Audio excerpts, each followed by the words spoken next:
Hi friends, जय Jagannath. नड़िया T देखिए आपण मैंने आश्चर्य हो आज कौन मु किचन ने आ मेसीन छाड़ी किचन आउ नड़ियाटे भी आपको शो कले। चलते देखिए नड़िया गोटे बढ़िया सुंदर आइडिया आपको देवी।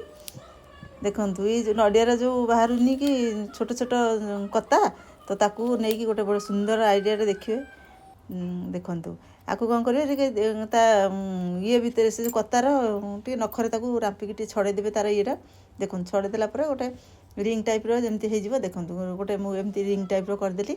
आपको एवं आम गोटे बहुत सुंदर यूजफुल जिनस रेडी करवा देखु सूतार आम जो छुंची भरिया को चेष्टा कर जो छुंची भरिया आम आणुंट तो सी तो बहुत कम दिन से खराब हो जाए तो ये गोटे बढ़िया आइडिया देखु आप निहाती कम आसो एमती नॉर्मल आप हेमिंग बेले दरकार पड़ो आ मेसीन भी देखो मेसीन भी आराम से हो किसी असुविधा नहीं। मेसीन भी आप आराम से आपको करें बहुत सुंदर भाव देखूँ फटाफट हो जाती बहुत सारा कथा ये करके आप रखिदे ड्ररे जो कम है से आप यूज कले नष्ट हो गले भी दुख नहीं कारण बहुत सारा कथा तो आम पाखे अच्छी ना। तो केमती लगे आइडिया टी ये आइडिया एक्चुअली ये हूँ कौन कहे खुरापति आइडिया आपको जो कहते देसी जुगाड़ जो कहते कि ये देसी जुगाड़ जहाँ को पसंद लगला प्लीज चैनल को सब्सक्राइब करूँ और कमेंट भी करते केमती लगला। थैंक यू, जय जगन्नाथ।